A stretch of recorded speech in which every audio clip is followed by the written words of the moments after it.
नाथ नारायण वासुदेव. श्री कृष्ण गोविंद हरे मुरारी. ग्रंथपूजन करा. हे नाथ नारायण वासुदेव.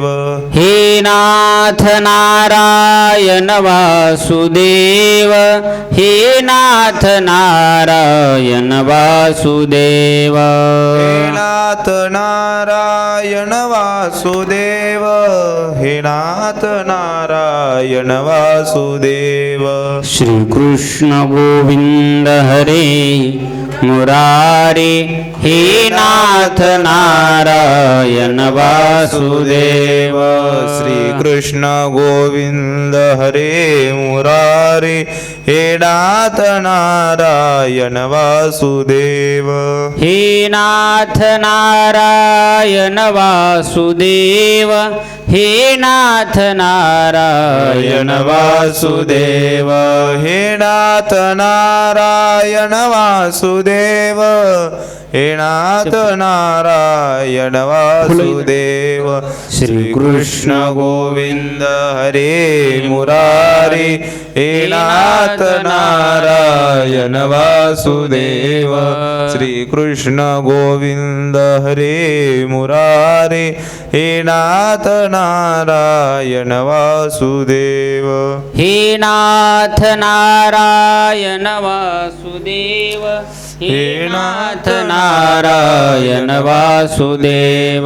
हे नाथ नारायण वासुदेव. हे नाथ नारायण वासुदेव. श्री कृष्ण गोविंद हरे मुरारी. हे नाथ नारायण वासुदेव. श्री कृष्ण गोविंद हरे मुरारी. हे नाथ नारायण वासुदेव. हे नाथ नारायण वासुदेव. हे नाथ नारायण वासुदेव. हे नाथ नारायण वासुदेव. हे नाथ नारायण वासुदेव. श्री कृष्ण गोविंद हरे मुरारी. हे नाथ नारायण वासुदेव. श्री कृष्ण गोविंद हरे मुरारी. हे नाथ नारायण वासुदेव. हे नाथ नारायण वासुदेव. हे नाथ नारायण वासुदेव. हे नाथ नारायण वासुदेव. हे नाथ नारायण वासुदेव. श्री कृष्ण गोविंद हरे मुरारी. हे नाथ नारायण वासुदेव. श्री कृष्ण गोविंद हरे मुरारी. हे नाथ नारायण वासुदेव. पुंडलीक वरदारी विठ्ठल श्री ज्ञानदेव तुकाराम पंढरीनाथ भगवान की जय. माऊली ज्ञानेश्वर महाराज की जय. नर्मदा मैया की जय. सबिंदु शुंदु सुस्खल तरंग भंग रंजितम. द्विषत्सु पाप जात जात कार्य भारी संयुतम. कृतांत दूत कालभूत भीतिहारी वर्मदे. त्वदीय पाद पंकजं नमामि देवी नर्मदे. त्वदुम्बुलेन दीनमेन दिव्य संप्रदायकम्. कलोमलोग भारहारि सर्वतीर्थनायकम्. सुमच्छ कच्छ नक्र चक्र चक्रवाक शर्मदे. त्वदीय पाद पंकजं नमामि देवी नर्मदे. महागभीर नीरपूर पापधूत भूतलम्. ध्वनत्स पाप जात जात कारिदापदाचलम्. जगल्लये महाभये मृकुण्डशून हर्म्यदे.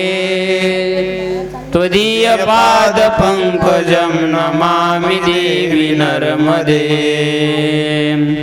गतं तदैव मे भयं त्वदुम्बुवीक्षितं यदा मृकुण्डशूनशौनकासुरादिसेवि सर्वदा पुनर्भवाब्धिजन्मजं भवाब्धिदुःखवर्मदे त्वदीयपादपङ्कजं नमामि देवि नर्मदे अलक्ष राम किन्नरादसुरादिपूजितं सुलक्ष नीरतीरधीर पक्षलक्ष कूजितं वसिष्ठ शिष्ट पिप्पलाद कर्मदादि शर्मदे त्वदीयपादपङ्कजं नमामि देवि नर्मदे सनत्कुमार नाचिकेत षट्पदे धृतं सुखीयमानशिशु नारदादि षट्पदैः रविन्दुरन्ति देवराजकर्म शर्मदे त्वदीयपादपङ्कजं नमामि देवि नर्मदे अलक्ष पाप लक्ष सार सायुधं ततस्तु जीव जन्तु तन्तु भुक्ति मुक्तिदायकं विरञ्च विष्णु शंकर नर्मदे त्वदीयपादपङ्कजं नमामि देवि नर्मदे अहो मृतं सुखं श्रुतं महेशकेशधाते किरातसूतवाडवीषु पण्डितेश नटे दुरन्तपापतापहारि सर्वजन्तु शर्मदे त्वदीयपादपङ्कजं नमामि देवि नर्मदे इदं तु नर्मदाष्टकं त्रिकालमेव ये सदा पठन्ति ते निरन्तरं न यान्ति दुर्गतिं कदा सुलभ्य देह दुर्लभं महेशधाम गौरवम् पुनर्भवानरा न वै विलोकयन्ति रौरवम् इति श्रीमच्छङ्कराचार्यविरञ्चितं नर्मदाष्टकं स्तोत्रं सम्पूर्णं श्रीकृष्णार्पणस्तु श्रीगुरुविन्दाचरणार्पणस्तु नारायणं नमस्कृत्य नरं चैव नरोत्तमं देवीं सरस्वतीं व्यासं ततो जयमुदीरयेत् नर्मदाय नमः प्रातः नर्मदाय नमो निशे नर्मदे नर्मदे देवी त्राहि मां भवसागरात् नर्मदा शर्मदा लोके पुनरारीदपि मता ये सेवन्ते नरा भक्त्या तेन यान्ति पुनर्भवम् ज्ञानेश्वर भगवान विष्णु निवृत्तिर भगवान हरः सोपानो भगवान ब्रह्मा मुक्ताख्या ब्रह्मचित्कला। या ठिकाणी अखिल भारतीय माँ नर्मदा परिक्रमा सेवा संघ यांच्या माध्यमातून तसेच परिक्रमवासी नलिनाताई सरुदे आणि सुदाम नाना शिंदे आणि दिलीप महाराज ठाकरे या सर्वांच्या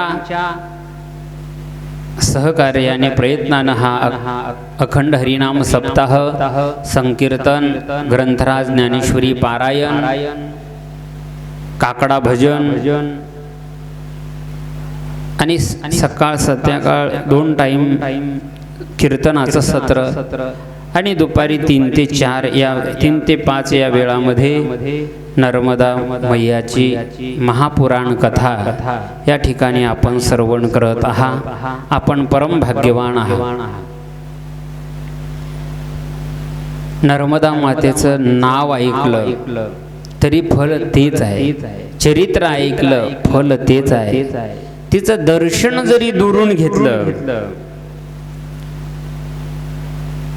तरी फलश्रुती एकच सांगितलेली आहे. म्हणून एवढी या पृथ्वी तलावर सर्वत्र सुलभा गंगा, त्रिषु स्थानेषु दुर्लभा, हरिद्वारे प्रयागे च गंगा सागर संगमे.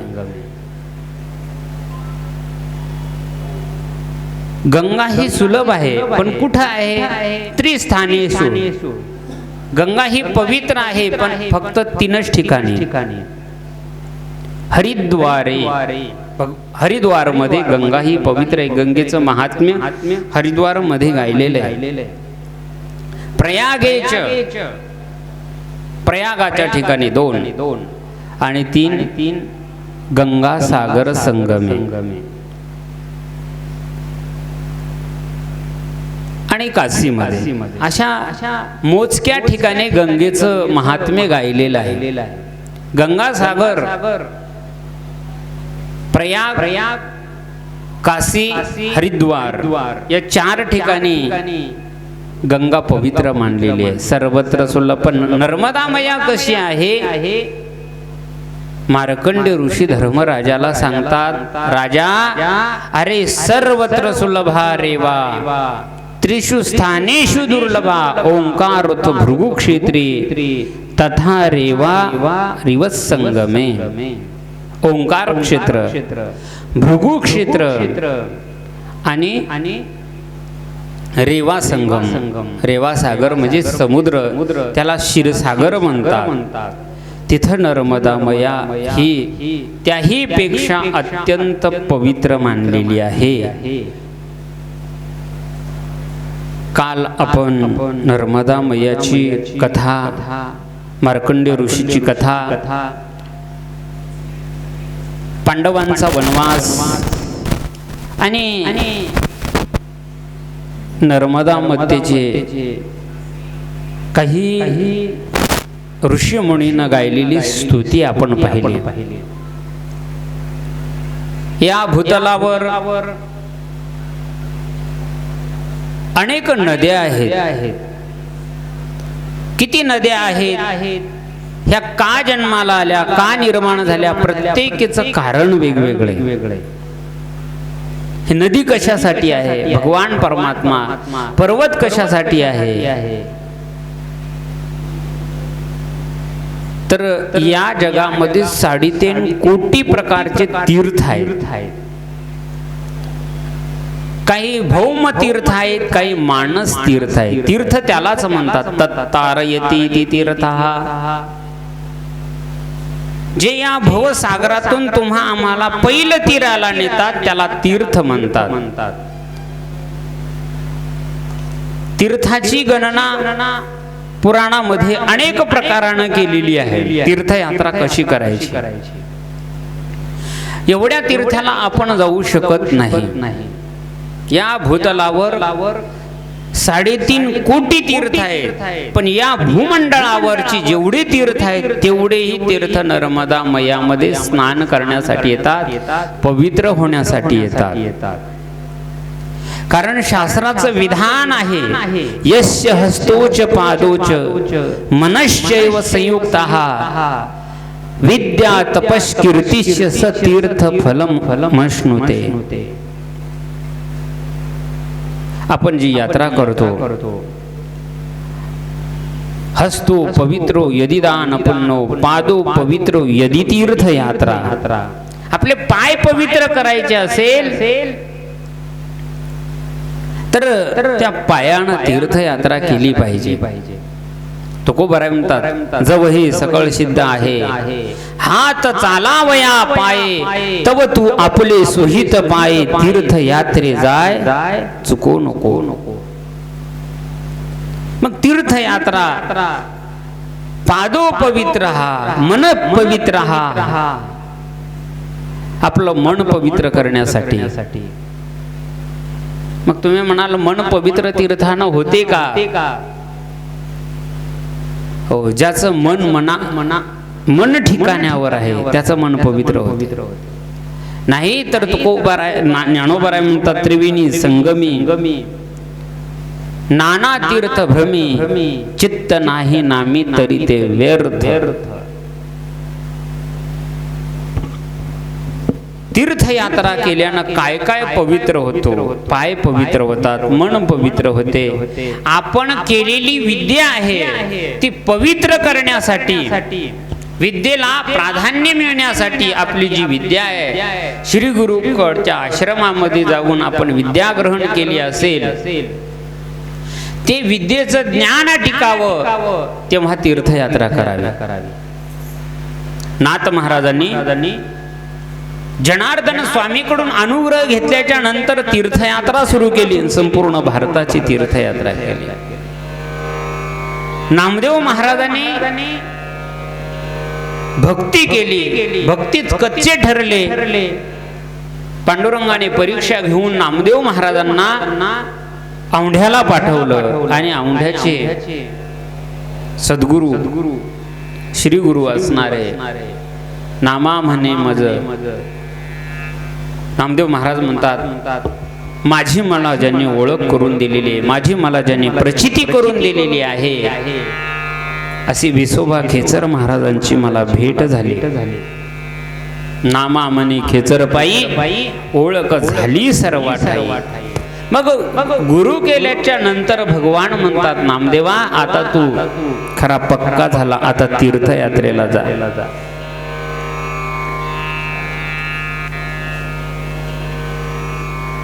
आणि कशासाठी तीर्थयात्रा करावी लागते? अहंकार विमुक्तस्य सतीर्थम फलमुद्देशः. आपल्या ठिकाणी कर्तृत्वाचा अहंकार आहे, देहाचा अहंकार आहे, सौंदर्याचा अहंकार आहे, त्याने तीर्थयात्रेला जावं. तीर्थयात्रेला आपण थोडीफार भक्ती करतो, आपल्याला वाटते आपल्यासारखं भक्ती करणारं कोणी नाही. पण तीर्थाच्या ठिकाणी गेल्याच्या नंतर अनेक वर्षाचे साधू पाहायला मिळतात. म्हणून नर्मदेची यात्रा केल्याच्या नंतर, नर्मदा मैयाची यात्रा केल्याच्या नंतर आपल्याला कळते की आपला अहंकार घालवते. तिचं नाव आहे नर्मदा. नराच्या ठिकाणी असलेला मद अहंकार घालवते, म्हणून तिला नर्मदा म्हणतात. नर्मम ददाति इति नर्मदा. तिच्या नावाचा अर्थ पुष्कळ आहे. तिला नर्मदा का म्हणतात? तिला 15 नावं आलेले आहेत. मी तीर्थयात्रा सांगत आहे, ती तीर्थयात्रा आपण करावी. मग कोणती तीर्थ जावं, कोणत्या तीर्थाला जावं? अशा तीर्थाला जावं की ज्या तीर्थाला गेल्याच्या नंतर सगळे तीर्थ घडतात. जसं पंढरपूरला मध्ये आषाढी एकादशीच्या दिवशी सर्व तीर्थ एकत्र राहतात. अवघीच तीर्थी घडती एक वेळा, चंद्रभागा डोळा देखिल्या. हे सर्व तीर्थ पंढरपुरामध्ये चंद्रभागे नाव, भीमा नदी चंद्रभागा नावाचं तीर्थ आहे. तिथं सर्व तीर्थ राहतात, पण दररोज नाही, नित्य नाही, काही कालापुरती राहतात. हो, नवमीला तीर्थ येतात आणि पौर्णिमेपर्यंत सर्व तीर्थ राहतात. आषाढी एकादशीला आणि कार्तिक एकादशीला सर्व तीर्थ राहतात. पण नर्मदा मयामध्ये सतत सर्व तीर्थ आहेत. सर्व तीर्थाची ती महाराणी आहे. हो, सर्व तीर्थ तिच्यामध्ये वास्तव्याला राहतात. खूप नर्मदा मैयाचं गुणगान गायलेलं आहे. गंगा कनखले पुण्या, प्राच्यां पुण्या सरस्वती, यस्य गोदावरी पुण्या, पुण्या सर्वत्र नर्मदा. भगवान शंकर स्कंदाला सांगतात, गंगा ही कनकल क्षेत्रामध्ये पवित्र आहे, हरिद्वार मध्ये. पुण्या प्राच्यान, तसेच सरस्वती ही पवित्र आहे, ती फक्त कुरुक्षेत्रामध्ये. यस्य गोदावरी पुण्या, गोदावरी ही पवित्र आहे, पण ती एकाच ठिकाणी आहे, जिथं कुंभमेळा भरतो तिथं. पण नर्मदा पुण्या सर्वत्र नर्मदा, उगमापासून संगमापर्यंत ती पवित्र आहे, तिच्यात कुठेही स्नान करा म्हणून नर्मदा मैयाचं या ठिकाणी आपण पुराण पाहत आहे. नर्मदा मैयाचा उगम ज्या पर्वताहून झालेला आहे त्या पर्वताचं नाव आहे अमरकंटक. अमरकंटक हा पर्वत अत्यंत पवित्र आहे. आपल्या ऋषी मुनी जपी तपी यांनी त्या ठिकाणी अमर होण्यासाठी तपश्चर्या केली. आजही नर्मदा मैयाकडं हजारो ऋषी मुनी जपी तपी बैरागी साधना करतात. विंध्याचल पर्वत, मेखल पर्वत, सोनभद्र पर्वत आणि अमरकंटक हे 4 पर्वत असणारे भारताच्या मध्यबिंदू केंद्रावर आहेत. भारताचा मध्यभाग बिंदू केंद्र काय असेल तर अमरकंटक पर्वत आहे. मेखल पर्वत हा विंध्याचल पर्वताचा उपखंड आहे. त्या विंध्याचल पर्वत एवढा आहे असं म्हटलेलं आहे. नर्मदा मैया ही दोही थडाला विंध्याचलाहून गेलेली आहे आणि त्याच विंध्याचल पर्वतावर अनेक ऋषी मुनी जपी तपी बैरागी यांच्या कथा घडलेल्या आहेत. नर्मदा पुराणामध्ये उल्लेख आहे, सूर्य जे क्रमण करतो, मध्य भागाहून जे सूर्य या पृथ्वीवर भ्रमण करतो, ते नर्मदा मैया ज्या जशी जशी वाहते तसा आकाराचा सूर्य सुद्धा आपलं परिभ्रमण करत असतो. अशी ही नर्मदा मैया अत्यंत पवित्र आहे. या विंध्याचल पर्वताच्या मेखल पर्वतावर नर्मदा मैयाचा जन्म झालेला आहे. आज नर्मदा मैयाचा जन्म आपल्याला पाहायचा आहे. भगवान शंकर हे तपोनिधी आहेत. भगवान शंकर हे योगीराज आहेत. भगवान शंकराने या पृथ्वीवर जेवढं तप केलं आहे, जेवढा योग केला आहे, योगाचे अग्रगण्य भगवान शंकर आहे. योगपीठीचा भैरव ज्ञानोबाराय म्हणतात. भगवान शंकर कुठं आहे? योगपीठीचा भैरव आहे. योग साधना करावी भगवान शंकरापासून, ध्यान साधना करावी भगवान शंकराने, समाधी योग भगवान शंकराचाच आहे आणि ज्ञान परंपरा ही सुद्धा भगवान शंकरापासूनच आली. आदिनाथ गुरु ज्ञानोबाराय म्हणतात, ना आदि गुरु शंकरा लागोनी शिष्य परंपरा, बोधाचा हातारा जोडीला आमचे. ज्ञान परंपरा शंकरापासून आहे, योग परंपरा भगवान शंकरापासून आहे. भगवान शंकराची उपासना करावी, कारण हिंदू धर्मात मध्ये पहिली उपासना भगवान शंकराची आहे. आणि भगवान शंकर साधना करण्यासाठी कैलास पर्वतावर जायचे, कैलास पर्वतावर वास्तव्य करायचे. या पृथ्वीवर असा एक पर्वत आहे, तिथपर्यंत मनुष्य आजपर्यंत गेला नाही. कशानच तिथपर्यंत मनुष्य जाऊ शकत नाही. असा हा या पृथ्वीवर कैलास पर्वत आहे. तिथपर्यंत आपण पोहोचू शकत नाही. त्या कैलास पर्वतावर भगवान शंकराने सर्व साधना केली, पण भगवान शंकराचं मन रमत नाही. भगवान शंकर भक्ती ज्ञान युक्त असणारे भगवान शंकर आहेत आणि भगवान शंकराला तांडव नृत्य करायचं. मग भक्तीचं ठिकाण कुठं आहे? मग ते भक्तीचं ठिकाण शोधण्यासाठी आपल्या भारतामध्ये मध्य प्रदेशमध्ये विंध्याचल पर्वत आहे. त्या पर्वतावर भगवान शंकर तांडव नृत्य करायला लागले.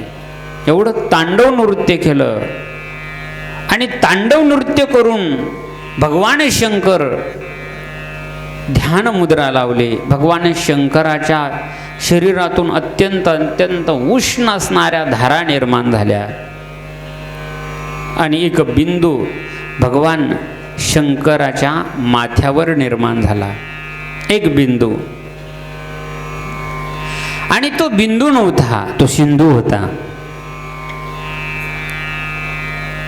तो बिंदू भगवान शंकराच्या कपाळावर निर्माण झाल्याबरोबर खाली पडायच्या अगोदर भगवान शंकराला 14 कल्पात काय घडणार आहे आणि 14 कल्पामध्ये मयूरकल्प, हंसकल्प, बककल्प, वराहकल्प या सगळ्या कल्पामध्ये काय काय घडणार आहे याची स्मरणशक्ती झाली. या सृष्टीत काय काय तो बिंदू निर्माण झाल्याबरोबर अमृत बिंदू निर्माण झाला. आपल्याला जसा घाम येतो तसा भगवान शंकराला घाम नव्हता, तो अमृत बिंदू होता. अमृत बिंदू त्यालाच म्हणतात. आणि तो अमृत बिंदू असं भगवान शंकर खाली टाकणार आहे. तेवढ्यात भगवान शंकराने तो बिंदू खाली टाकला आणि पुन्हा डोळे लावले, पण तो बिंदू नव्हता, ती नर्मदा मैया होती. नर्मदा मैया की जय. हो, नर्मदा मैयाचा जन्म प्रादुर्भाव झाला. ती कुमारिका होती, ते लहानचे मोठे त्या ठिकाणी व्हायला लागली. भगवान शंकर तर समाधी अवस्थेत, त्यांना भान नाही. त्यावेळेस वायुपुराणामध्ये आणि स्कंद पुराणामध्ये नर्मदा मैयाच्या 2 कथा सांगितल्या वेगवेगळ्या. वायुपुराणाने आणि स्कंद पुराणाने नर्मदा मैयाचीच कथा सांगितली. पण त्यावेळेस तो बिंदू घेण्यासाठी म्हणतात 4 पर्वत आले तिथं. मेखल पर्वत, अमरकंटक पर्वत, विंध्याचल पर्वत आणि सोनभद्र नावाचा पर्वत. असे 4ही पर्वत आले. त्रिकुटाचल पर्वत आहे त्याचं नाव. हे 4ही पर्वत, सोनभद्राचं नाव त्रिकुटा पर्वत आहे. तो त्रिकुटा पर्वतही त्या ठिकाणी आलेला आहे. आणि सर्वांनी आपल्या अंजुळी पुढे केली आणि त्या अंजुळीमध्ये ते भगवान शंकराचा अमृत बिंदू घेण्याचा प्रयत्न केला. तर पर्वतांची भांडण झाली. हा म्हणाला हो या कुमारिकेला मी घेणार आहे, तो म्हणाला हा मी घेणार आहे. पर्वताचे भांडणं झाले. हो, त्यामध्ये विंध्याचल पर्वताचा उपखंड असणारा मेखल पर्वत, ते मेखल पर्वताने हात पुढे केले आणि त्याच्या हातावर असणारे नर्मदा मैया तो थेंब पडला. आणि त्यांनी त्या मुलीची साधना केली. 10,000 वर्ष एका पायावरती उभी राहिली. तोपर्यंत त्यांनी हाताची अंजुळी सोडली नाही. 10,000 वर्ष तपश्चर्या केली आणि तोपर्यंत भगवान शंकराची समाधी उत्थान झाली नाही. भगवान शंकर समाधीस्थ आहेत. भगवान शंकराला आपल्या देहाचं भान नाही. इकडं नर्मदा मैयाने 10,000 वर्ष तपश्चर्या केली. 10,000 वर्ष तपश्चर्या केल्याच्या नंतर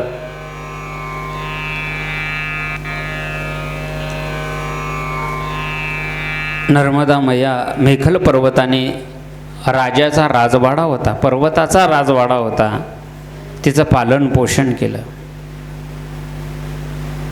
पुन्हा प्रत्येक पर्वत असणारा तिचं पालन पोषण करायचा, संरक्षण करायचा.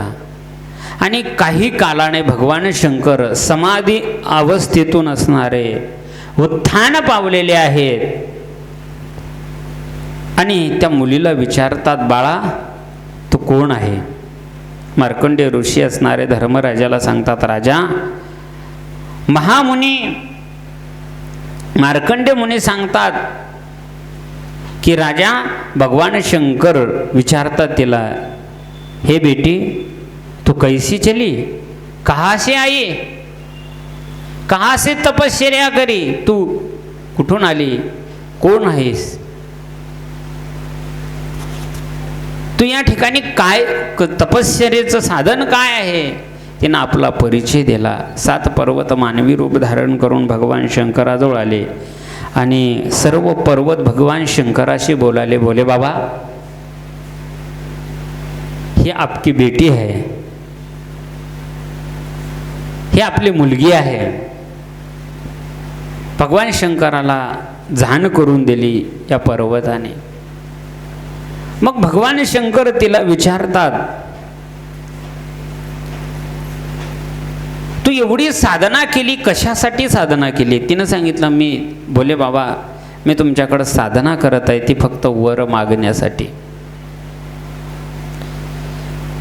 आणि वर माणसाने मागावा. एनी वरी ज्ञान देऊ सुखिया झाला. ज्ञानोबारायची या जगामध्ये एवढी कीर्ती झाली ती गुरूंच्या वरानं. आणि वर हा शंकराकडूनच मागावा. भगवान शंकर अत्यंत भोळे आहेत. भोळे म्हणजे भोळा नाही, त्याचा अर्थ आहे कृपा करण्यामध्ये लवकर प्रसन्न होणारे, त्याला भोळा म्हणतात. आपण भोळा शब्दाचा अर्थ विसराळू म्हणतो, भोळा शब्दाचा अर्थ बावळट म्हणतो, भोळा शब्दाचा अर्थ की ज्याला काही कळत नाही असा म्हणतो. नाही, भोळा म्हणजे अत्यंत दयाळू, अत्यंत कृपाळू. म्हणून भगवान शंकर लवकर प्रसन्न होतात म्हणून त्यांचं नाव आहे आशुतोष. आशुतोष लवकर प्रसन्न होणारे भगवान शंकर आहेत. भगवान शंकर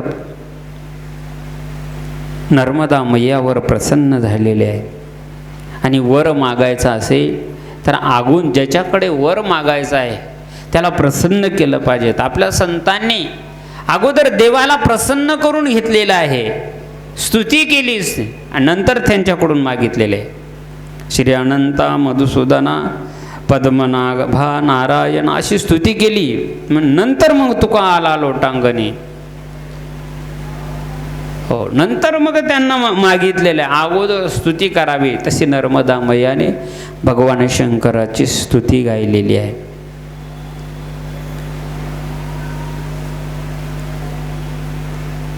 आणि भगवान शंकर म्हणतात, तुला काय मागायचं ते माग. त्यावेळेस नर्मदा मैयाने 7 वर मागून घेतले. ते 7 वर म्हणजे काय आहेत? आपल्या या पृथ्वीवरच्या सर्व मानवाच्या कल्याणाचे ते वर आहेत. वर म्हणजे आशीर्वाद. वर म्हणजे त्यांची कृपा अभिलाषा प्राप्त होणारी वस्तू म्हणजे वर आहे. नर्मदा मैयाने भगवान शंकराकडे 7 वर मागितलेले आहेत. नर्मदा मैया भगवान शंकराला पहिला वर मागते, बोले बाबा, या पृथ्वीवर मी अमर व्हावं, हा पहिला वर द्या. कारण या जगातलं जेवढं काही आहे, जो अमर आहे तो पाहू शकतो. हो, सगळ्याचे दुःख मी पाहू शकेल आणि त्या दुःखावर काय विलाज आहे मला कळेल. याच्यासाठी मनुष्याने अमर व्हायचं नाही. अमर कशासाठी व्हायचं? कारण हा मृत्यू लोकच आहे. मी अमर झाले पाहिजे. अमर होण्याचे कारण आहेत. कारण नर्मदा मैया वर तोच देव मागतो. भगवान शंकर हे अमर आहेत. नर्मदा मैया पहिला वर मागते, मला अमर द्या. अमरत्व द्या. दुसऱ्या वरानं सांगताय नर्मदा मैया, जो कोणी जीव माझ्यामध्ये स्नान करेल तो पापरहित होईल. अन्यक्षेत्री कृतं पापम पुण्यक्षेत्रे विनश्यति, पुण्यक्षेत्रे कृतं पापम वज्रलेपो भविष्यति. अन्य क्षेत्रात केलेलं पाप पुण्यक्षेत्रात नष्ट होते. अन्य क्षेत्री कृतं पापम, पण पुण्यक्षेत्रामध्ये केलेलं पाप मात्र ते वज्रलेपासारखं आपल्या अंगाला चिटकते. जसा पांडुरंगाला माऊलींच्या समाधीला वज्रलेप केला जातो आणि वज्रलेप केल्याच्या नंतर पर्वताप्रमाणे पातक करणे, वज्रले पोहणे अभक्ता असे. अभक्ताला हे पाप वज्रलेपाप्रमाणे होते आणि एकदा वज्रलेप पापाचा लागला मग तुम्ही कितीही भक्ती करा, काही साधना करा, मग असे वज्रलेप असणारे जे पापी आहेत त्या पाप्यांचं पाप घालवण्याचे दोन क्षेत्र आहेत. एक पुण्यभूमी असणारी आळंदी, अलंकापुरी पुण्यभूमी पवित्र, तिथे नांदतो ज्ञानराजा सुपात्र. ही पुण्यभूमी आहे. आळंदी हे गाव पुण्यभूमी, ठाव दैवताची नाव सिद्धेश्वर. हे शिवपीठ जुनाटे, पूर्वी स्थान वशिष्ठाचे.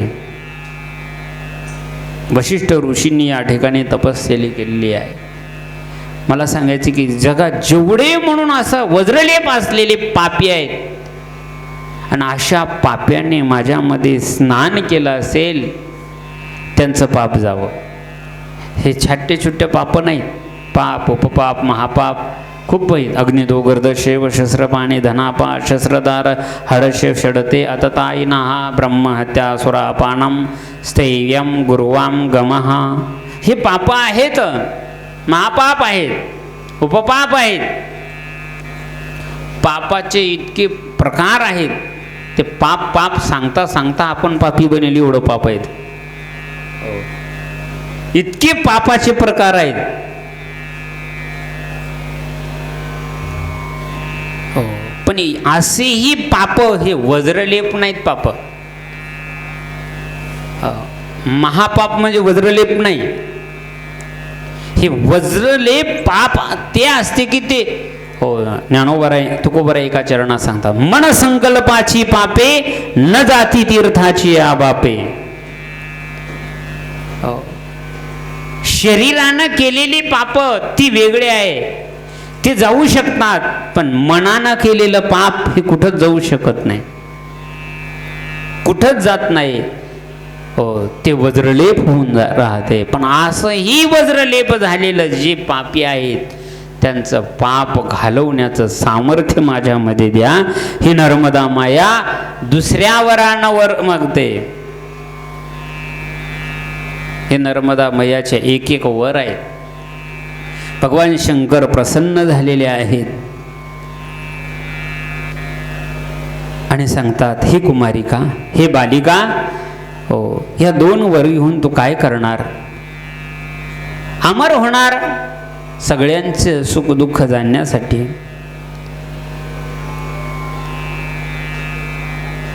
तू असणारस, तुझ्या स्नानानं पाप्यांचं पाप घालवणार, वज्रलेपासारखं तू पाप घालवणार, तुला फायदा काय? भगवान नर्मदा माता म्हणते, हाच जगावर मला उपकार करायचा आहे. हो, आणि देवाचे अवतार, संतांचे अवतार हे जर कशासाठी असतील तर जगाचे कलीचे दोष हरावया. कली तो केवळ पापाची मूर्ती, आणि हा पापरूपी दोष कलीचा घालवण्यासाठीच ज्ञानोबराय तुकाराम महाराज आदी करून संत मांदीचे अवतार आहेत. मला पुढं सांगायचं आहे. भगवान शंकर म्हणतात, पार्वती, हे कुमारिका, हे बालिका, जो तिसरा वर मला द्या. जसं तुमच्या जटेपासून जी गंगा जन्माला आलेली आहे, प्रगट झालेली आहे हिमालयावर, त्या भागीरथीचं महात्म्य गायलेलं आहे. त्या भागीरथीचं जेवढं महात्म्य आहे, पण कुठं कुठं आहे ते सर्वत्र पवित्र नाही. हरिद्वार, काशी, अलाहाबाद, गंगासागर 4 ठिकाणी ती पवित्र आहे, पण ती गंगा आहे.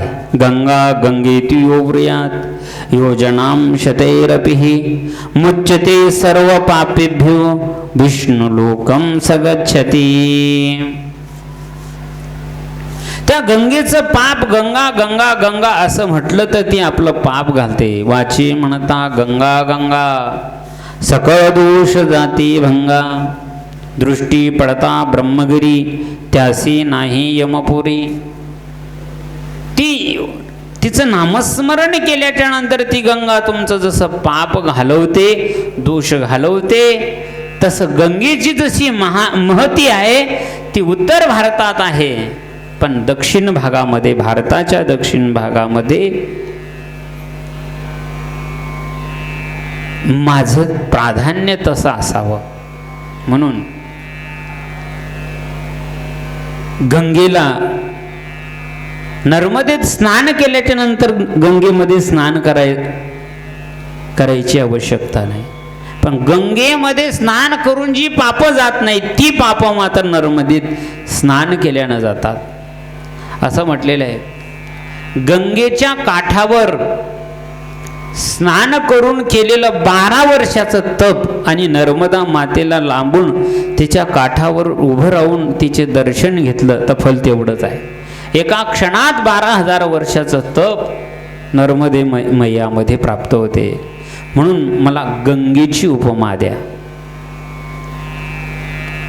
हो, म्हणून गंगा अंक ग्रंथामध्ये कल्याण मासिकनं खूप गंगेचं महात्म्य गायलेलं आहे. सर्व पुराणामध्ये गंगेची महिमा गायलेली आहे. गंगेमध्ये सामर्थ्य आहे, पण तिला पवित्र होण्यासाठी संताकडं, तीर्थाकडं जावं लागते. गंगा ही पवित्र होण्यासाठी संताकडे येते. गंगा ही पवित्र होण्यासाठी नर्मदेच्या तटावर गंगा संगम आहे. गंगा ही गुप्त येऊन असणार तिथं राहते. सरस्वती, यमुना ह्या गुप्त येऊन तिथं स्नान करतात आणि पवित्र होतात. त्या गुप्त येऊन का राहतात तिथं असं म्हटलेलं आहे.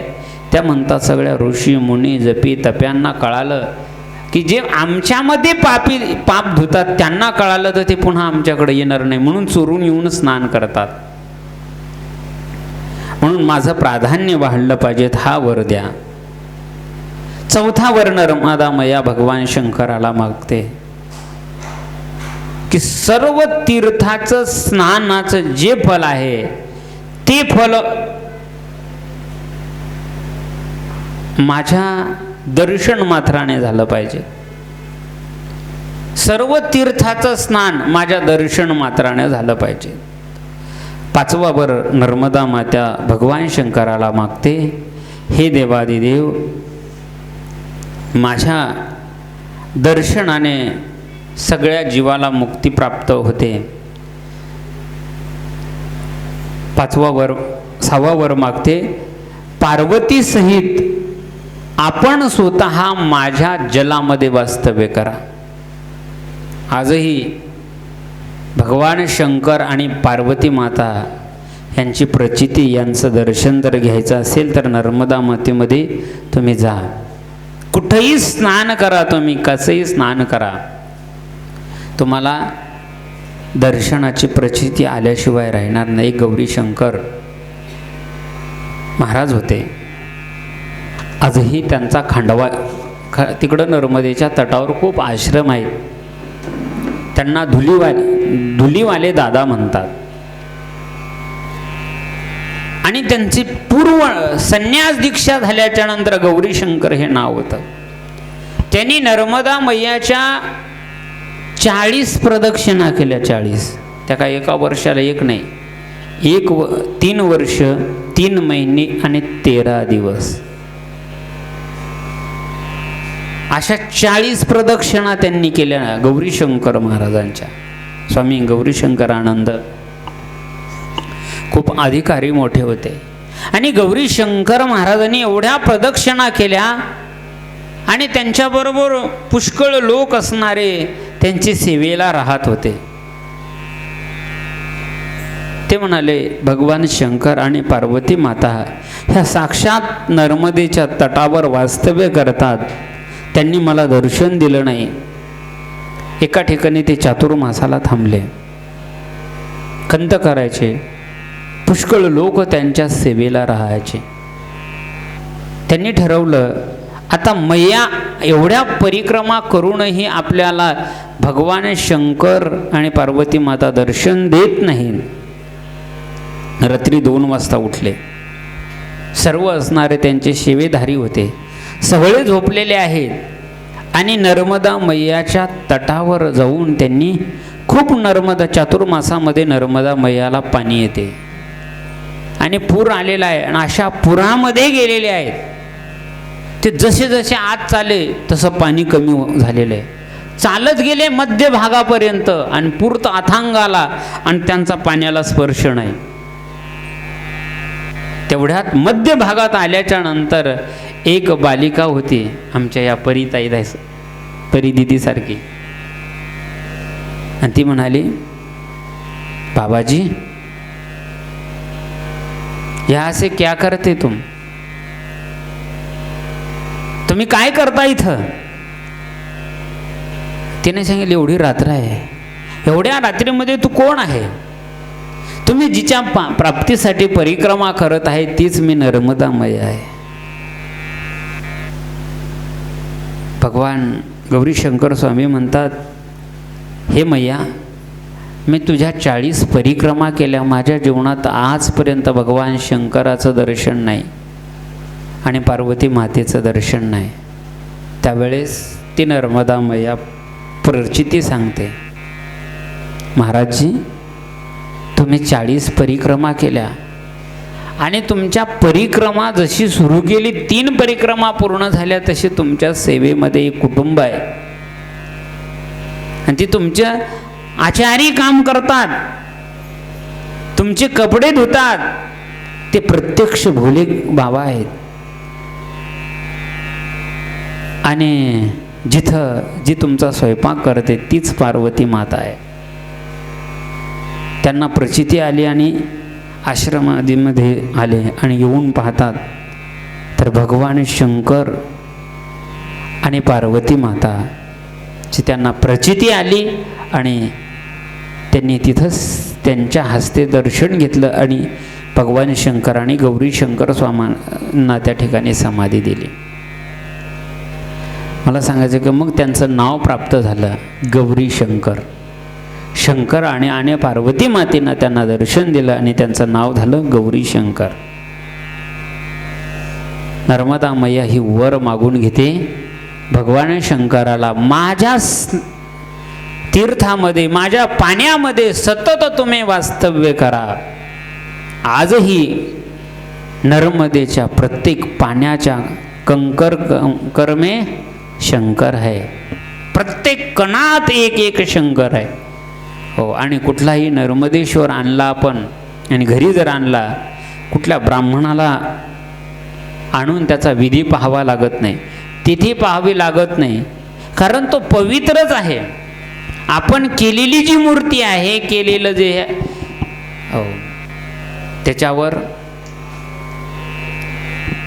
हे करावं लागते, पण विधी करावा लागते. पण नर्मदा मैयाच्या तटावरच्या शंकराला विधी करावा लागत नाही. दुसरा वर बघ, 7वा वर नर्मदा मैया मागते, हे भोले बाबा, माझा जे जल आहे, माझ्या जलाचा स्पर्श ज्या पाण्याला होईल, ज्या अस्थिला होईल आणि वृक्षाला होईल, त्याचं शिवलिंग तयार झालं पाहिजे. आजही नर्मदा मैयाचं पाणी, हो, आपण ज्या अस्थी जर विसर्जन केल्या केरीला वगैरे, आजही अस्थी विसर्जन करतात. कुबीर भंडारी तिथं अस्थी विसर्जन करतात. ब्रह्मांड घाट तिथं अस्थि विसर्जन करतात, ओंकारेश्वरला अस्थि विसर्जन करतात. त्या अस्थिचं शिवलिंग बनते बघ, आणि ते बनलं की समजावं तो ती व्यक्ती शिवलोकाला गेली.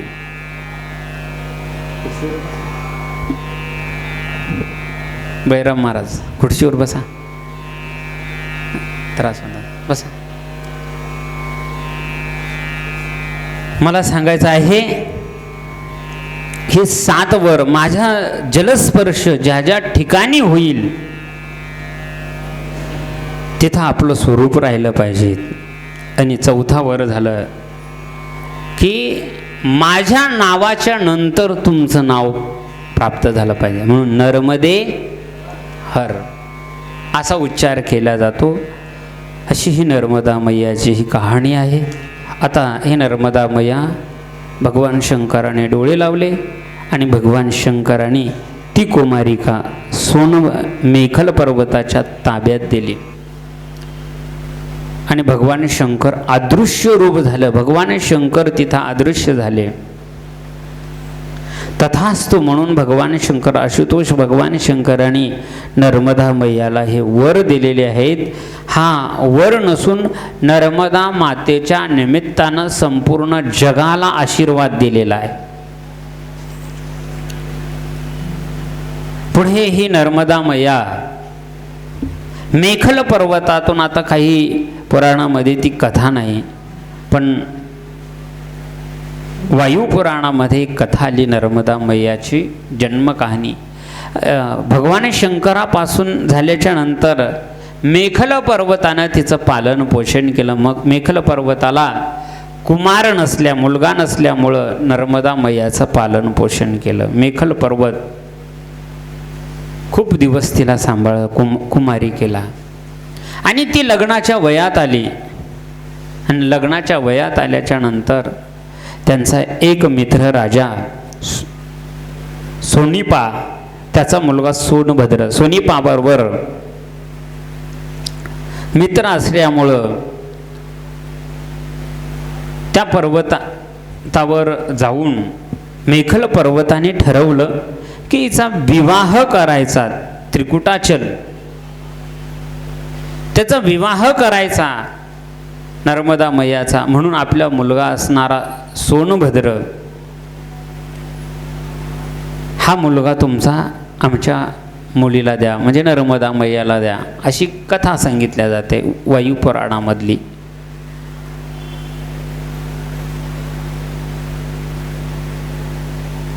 दोघांचा विवाह ठरवला.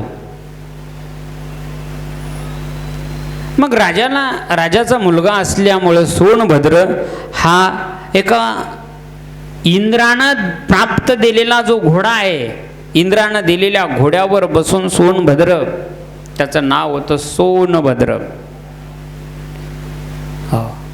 त्याला सोनभद्र का म्हणतात तर नर्मदा मैयाचा जिथं उगम झालेला आहे अमरकंटक, काही भाग हा सोन्याचा होता आणि ते सोनं कल्याणकारी सोनं होतं. आणि आपल्या त्रिकुटा पर्वताने, त्याला नाव त्रिकुटाचल पर्वताने आपलं नाव, आपल्या पर्वत म्हणजे पुत्रावे आत्मा नामास्ती जशी वेदश्रुती आहे, पुत्र बाप आपलं नाव मुलाला देतो, पुत्याचा आत्मा असतो. मग काही नावं मुलांना जी प्राप्त होतात ते पित्याच्या नावानं प्राप्त होतात, काही नावं आईच्या नावानं प्राप्त होतात. जसं पांडवांना नाव प्राप्त झालं पंडो अपत्यपमान इति पांडवा. हा अर्जुनाला पांडव म्हटलं का तर वडिलाचं अपत्य असल्यामुळं. काही नावं कुंती, कुंते अपत्यपमान इति कौंतेय, कौंतेय नाव कुंतीचा अपत्य असल्यामुळं. पृथा अपत्यपमान इति पार्थ, पार्थ नाव, कौंतेय नाव, कुंती नंदन नाव हे आईच्या नावानं प्राप्त झालं.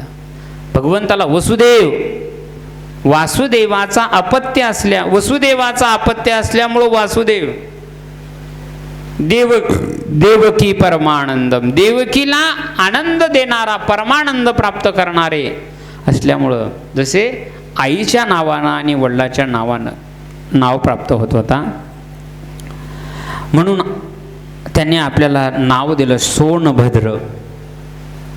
आणि हा सोनभद्र एका इंद्रानं प्राप्त करून दिलेल्या घोड्यावर बसलेला आहे आणि मेखल पर्वती मोठी मायकी बगिया आहे.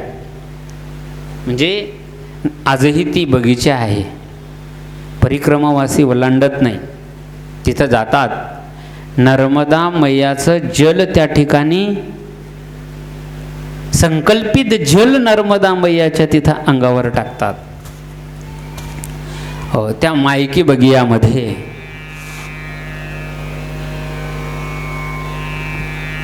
नर्मदा मैया आणि नर्मदा मैयाची मैत्रीण, तिचं नाव आहे जुहिला.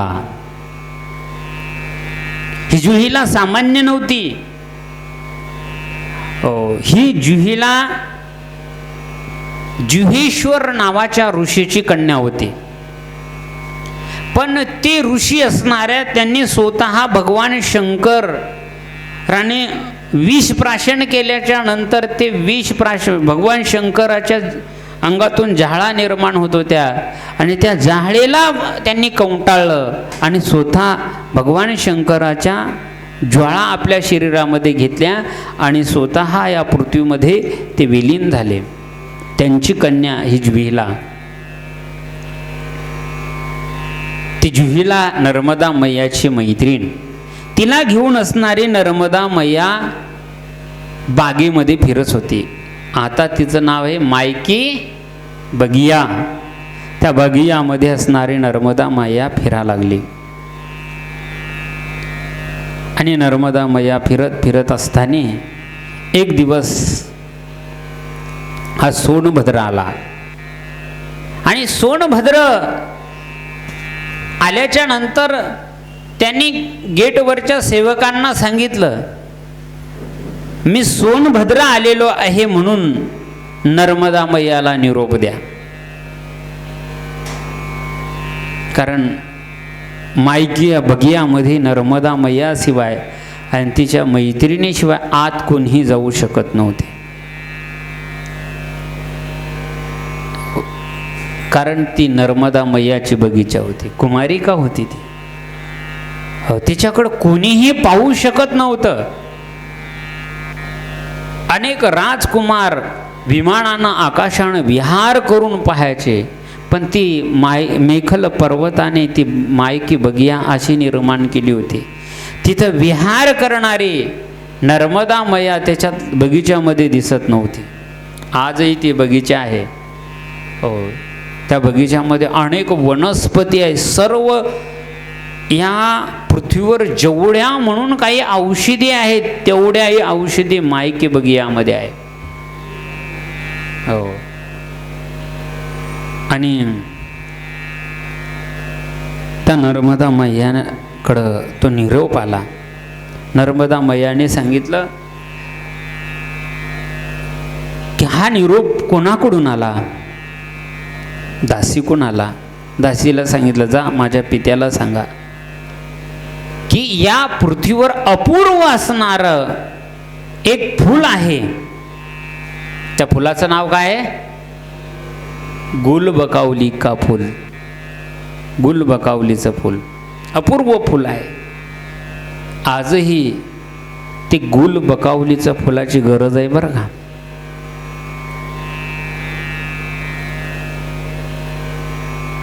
आता सगळ्याला आजार कोणता आहे? डोळ्याचा. सगळ्याला डोळ्याचा आजार आहे. आळंदीमध्ये तर ती 7च आहे. पण त्या डोळ्याचा ड्रॉप जिच्यापासून बनल्या जाते, आजही अमरकंटक पर्वतावर असणारी ती औषधी गुलबकावलीचं फूल असं पांढऱ्यामधून एक असते, एक गुलाबी कलरचं असते. 2 प्रकारचे फुलं आहेत. गुलबकावलीचं फूल असं फूल जो मला अपूर्व फूल आणून देईल त्याच्याबरोबर मी विवाह करेल. सोनभद्र वापस गेला.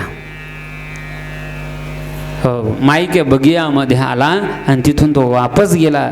संपूर्ण पृथ्वीवर तो फिरला गुलबकावलीचं फूल प्राप्त करण्यासाठी, पण ते त्याला मिळालं नाही.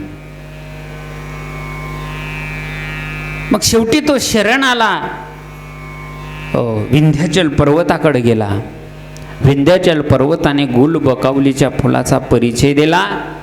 ते कसं असते, तर त्याच पर्वताच्या दक्षिण दिशेकडं संपूर्ण गुलबकावलीचे फुलं होते, बगीचाच होती. पण ती सर्व नर्मदा मैयाची बगीचा होती. पण इथलं फूल नाही, असं अपूर्व फूल आणून द्यायचं. ते फुलाचं पूर्वीच्या काळामध्ये एक चित्रपट निघाला होता, गुलबकावलीचं फूल, गुलबकावली. ते किती आजही त्याच्या कहाण्या आहेत, खूप कहाण्या आहेत गुलबकावलीच्या, त्या मिळत नाही आपल्याला. आणि ते प्राप्त जर झालं की मनुष्य त्याच्यासारखा भाग्यवान नाही. ओरिजिनल फूल ते कधीच सुकत नाही, गुलबकावलीचं फूल. त्यावेळेस नर्मदा मैयाने हे फूल सांगितलं आणि विंध्याचल पर्वताने त्याला पत्ता सांगितला. विंध्याचल पर्वत त्याचा ऐकून सोनभद्र हा कुमाराला ते फूल सापडलं.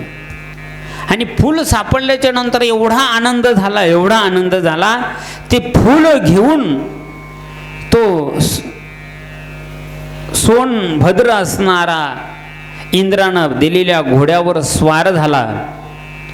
पृथ्वीवर प्रदक्षिणा केली त्याने आणि ते फूल घेऊन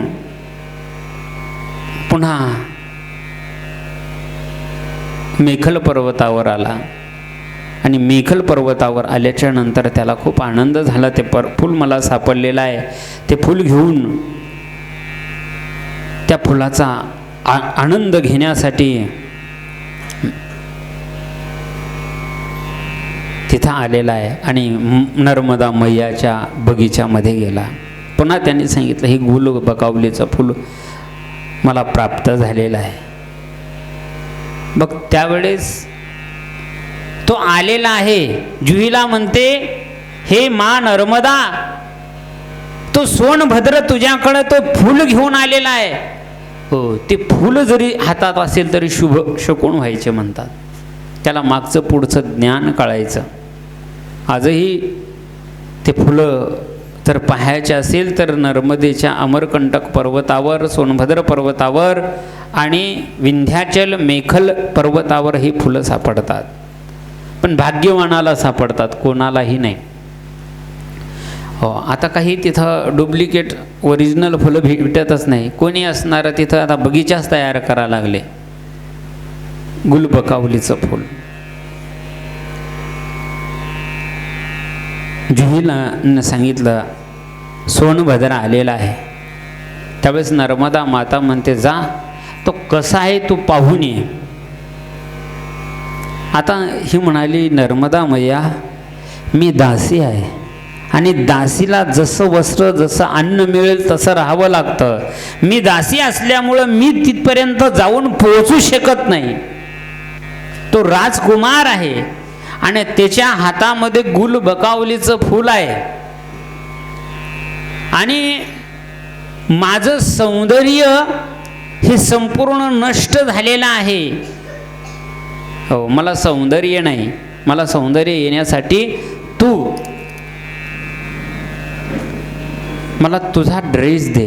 मग आपला ड्रेस उतरवते आणि नर्मदा मैया त्या जुहिलेला आपला ड्रेस देते आणि जुहिलेचा ड्रेस नर्मदा मैया घालते.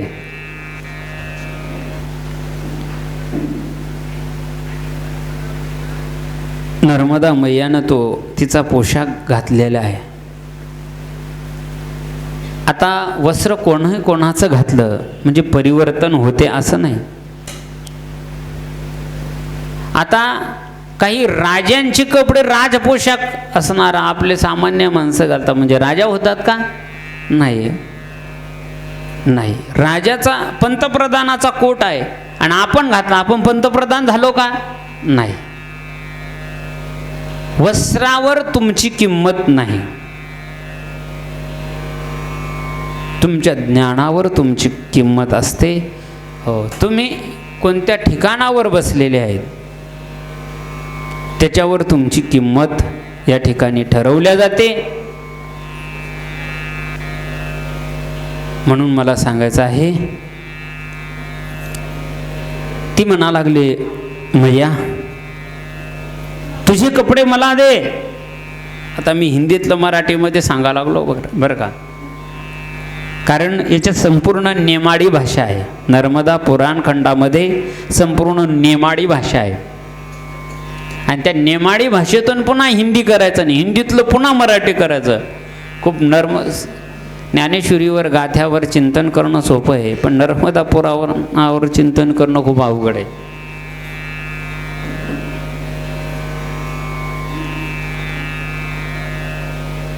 म्हणून मला सांगायचं आहे, तिचा पोशाख नर्मदा मैयाने दिला. स्वतःचा पोशाख जुहिलेला दिला आणि जुहिलेला इतका आनंद झाला, इतका आनंद झाला. त्या आनंदाच्या भरात ती नाचा लागली आणि वेळ झाला, अजून ती कपडे घालूनच तिला आनंद झाला.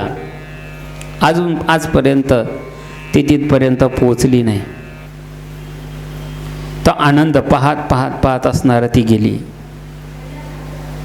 आणि सोनभद्रा हा घोड्याहून उतरलेला आहे, गुलबकालीचा गुच्छ त्याने हातामध्ये घेतलेला आहे,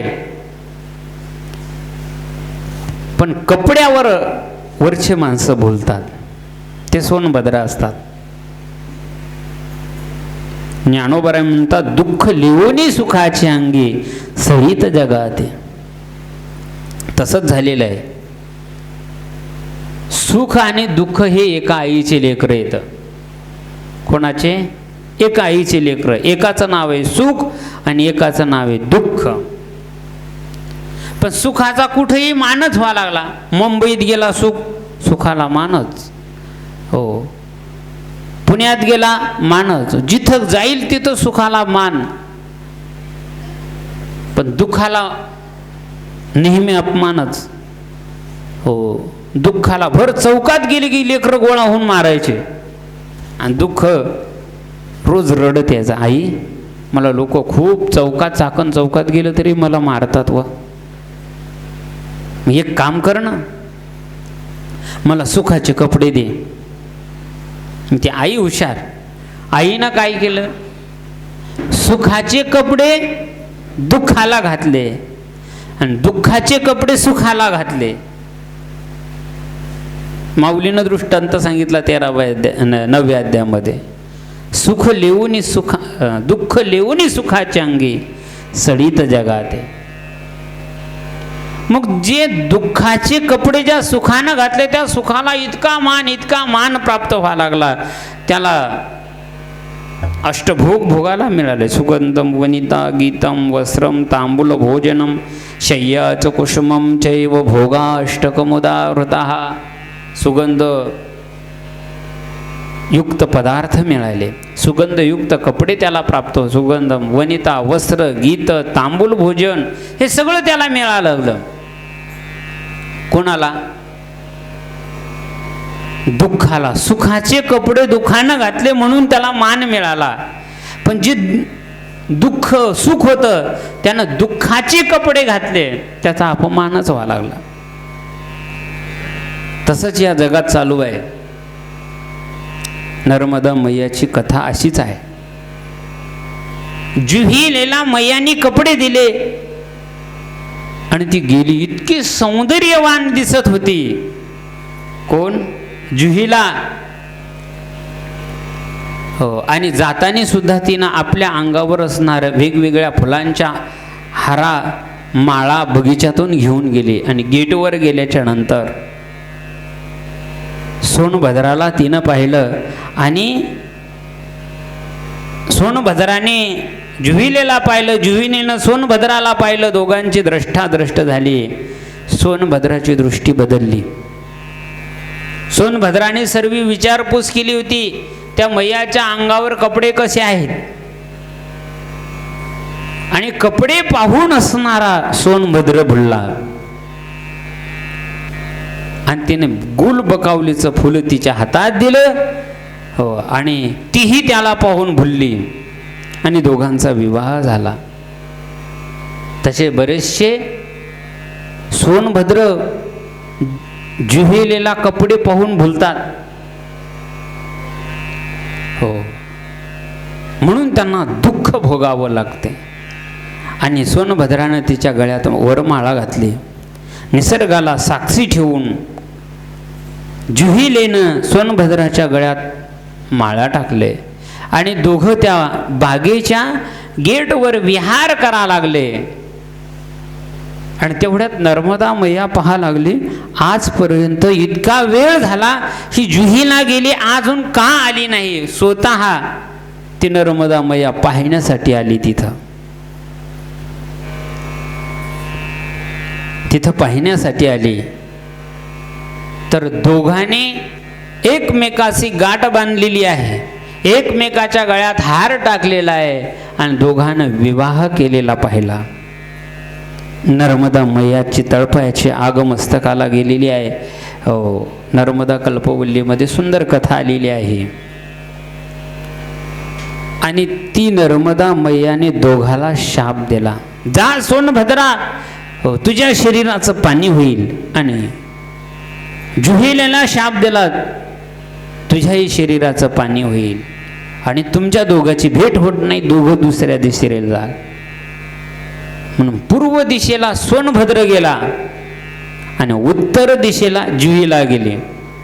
मग जुहिलेश्वर महादेवाचं मंदिर तिकडं आहे, तिकडं जुहीला गेली आणि इकडं पूर्वेला सोनभद्र गेला.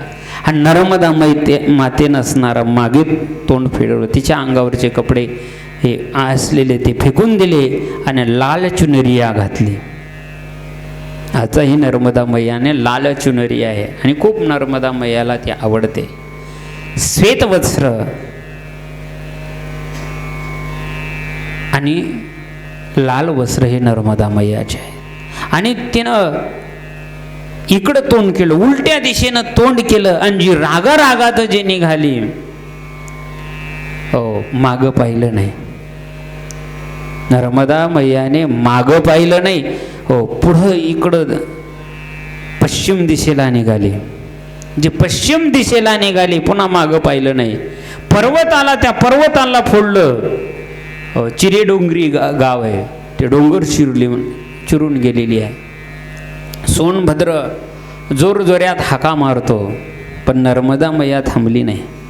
जे निघाली थेट असणारे रेवा सागरापर्यंत नर्मदा मैया थांबली नाही. ही नर्मदा मैयाची जन्म कहाणी, विवाह कहाणी या ठिकाणी पाहिली. 2 मिनिटं भजन करू.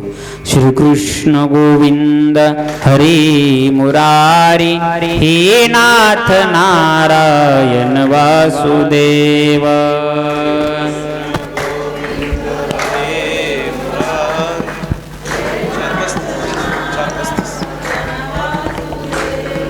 श्रीकृष्ण गोविंद हरे मुरारी, हे नाथ नारायण वासुदेव.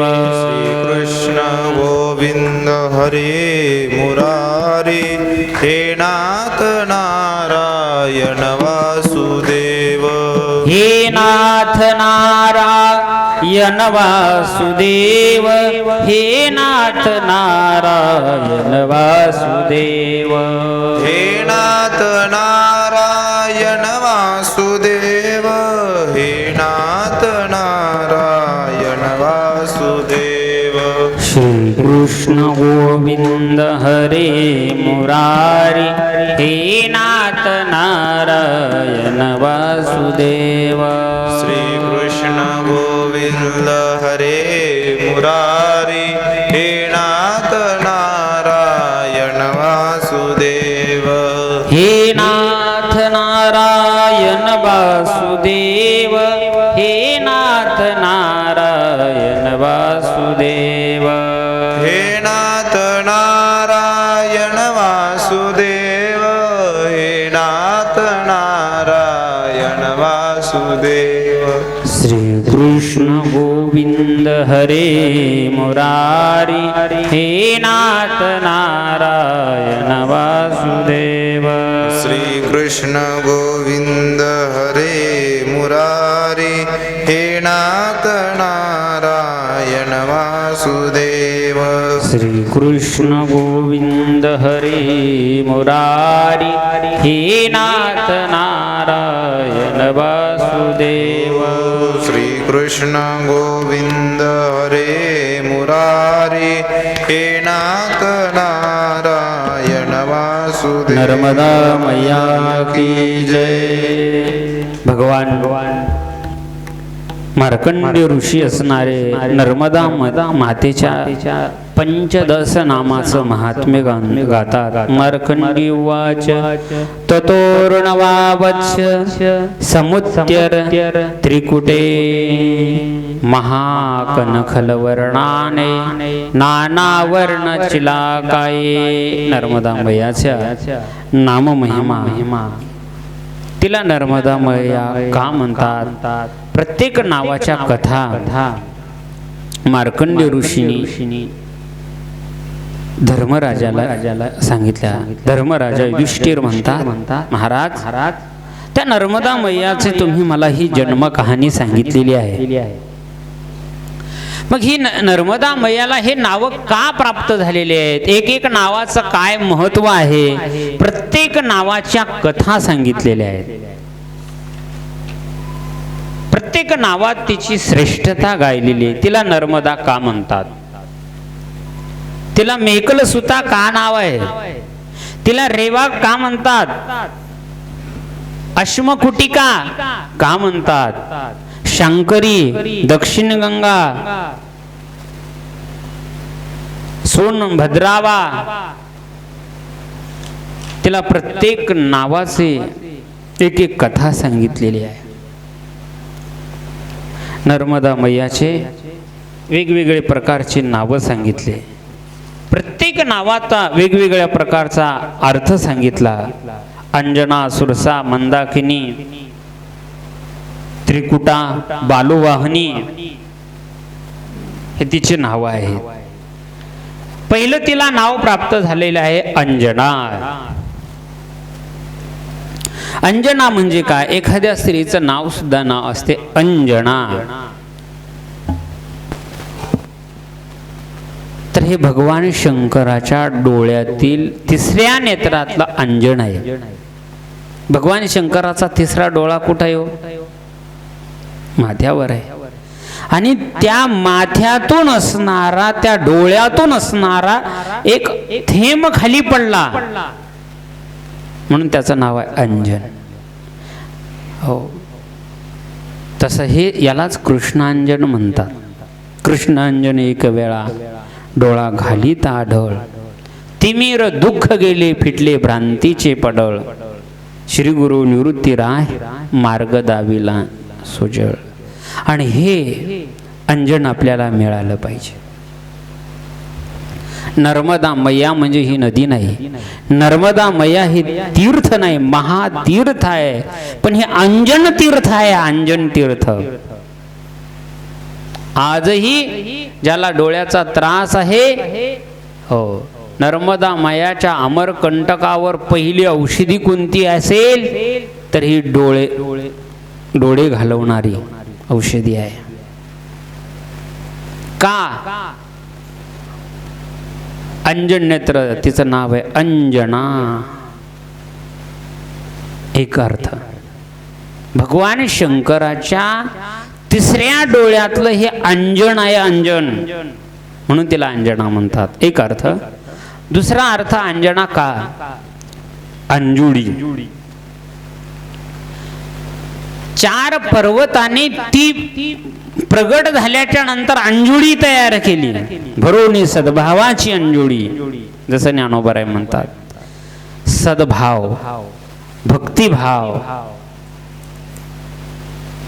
याची अंजुडी तयार केली 4 पर्वताने, आणि तो थेंब भगवान शंकराच्या तिसऱ्या नेत्रातला मध्यबिंदूतला असणारा घाम खाली टाकला आणि अंजुडी मध्ये घेतला, म्हणून पहिलं नाव नर्मदा मैयाला प्राप्त झालं अंजना. प्रत्येक नावाच्या कथा येतात. 15 नावं आहेत आणि 15 नावाच्या 15 कथा येतात. आता वेगवेगळ्या कथा येतात. खूप मोठं नर्मदा पुराण आहे, ते सांगायला जर गेलो आपण हो, आणि 236 अध्याय आहेत नर्मदा मैयाचे. एक एक अध्याय कौरव सांगणार हो. एका अध्यायाचं सार सुद्धा 7 दिवसात सांगणं होत नाही. पहिलं नाव प्राप्त झालं अंजना. दुसरं नाव नर्मदा मैयाला प्राप्त झालं सुरसा. काय नाव प्राप्त झालं? सुरसा. सुरसा म्हणजे काय? सु म्हणजे चांगला, रस. नर्मदा मैयाच्या तटावर चांगला रस प्राप्त होतो. कोणता रस? आपण रसाचा जर विचार केला तर नर्मदा मैयाला सुरसा का म्हणतात? त्याचे एक कान आहे, दुसरं नाव आहे सुरसा म्हणजे मगर. मगरीवर जिचं वाहन आहे ती सुरसा, असं एक नाव आहे. दुसरं सुरसा, सु म्हणजे चांगला, चांगला रस. नर्मदा मैयाच्या तटावर तिच्या पाण्यात चांगला रस आहे. तिच्या काठावर असणाऱ्या दक्षिण तटावर आणि उत्तर तटावर जेवढे म्हणून झाडं आहेत, वृक्ष आहेत, लता आहेत, वेली आहेत आणि फुलं आहेत, यांचा चांगला रस आहे. पहा, नर्मदा मैयाच्या तटावरचा जो गहू आहे ना, गहू, त्या गव्हामध्ये सुद्धा व्हिटॅमिन, चांगला रस आहे. नर्मदा मैयाच्या तटावर तांदूळ येतो, भात येतो, त्या भातामध्ये रस चांगला आहे, गोडी चांगली आहे. अनेक फळं आहेत, त्या फळामध्ये सुद्धा जो रस आहे तो नर्मदा मैयाचा रस आहे. सुरसा असा एक अर्थ घ्यायचा. तिसरा अर्थ घ्यायचा सुरसा. रस शब्दाचा अर्थ आनंद. रसम लब्धाम आनंदम भवती, उपनिषदामध्ये म्हटलेले. रस शब्द ज्या ज्या ठिकाणी येतो त्याचा अर्थ आनंद होतो. तुकाराम महाराज म्हणतात, सेवितो हा रस वाटितो अनेका घ्यारे होऊ नका रानभरी. रस आम्ही सेवन केलेला आहे. ब्रह्मरस घेई काढा तेने पिडा वारेल. इथं रस शब्दाचा अर्थ आहे आनंद. आणि आनंदाचा रस घ्या. ओम जय जगदानंदी जय आनंद कंदी. आनंदाचा रस देणारी आहे म्हणून सुरसा म्हणायचं. तिसरा अर्थ. चौथा अर्थ, तिला सुरसा का म्हणतात? प्रत्येक नावाचा मी या 15 नावाचं चिंतनच केलेलं आहे. नर्मदा मैयाच्या 15 नावावर 15 दिवस एक एक चिंतन होईल, असंच नाही चिंतन. म्हणजे एक तिला सुरसा नाव का प्राप्त झालं? चौथा अर्थ, नर्मदा मैयाला सुरसा का म्हणतात? रस शब्दाचा अर्थ साहित्यामध्ये मंबटांचं साहित्यशास्त्र आहे. त्याच्यामध्ये 9 रस आहेत. शृंगार, हास्य, करुण, बिभत्स्य, रौद्र, भयानक असे 9 रस आहेत. आणि हे 9 रस आहेत.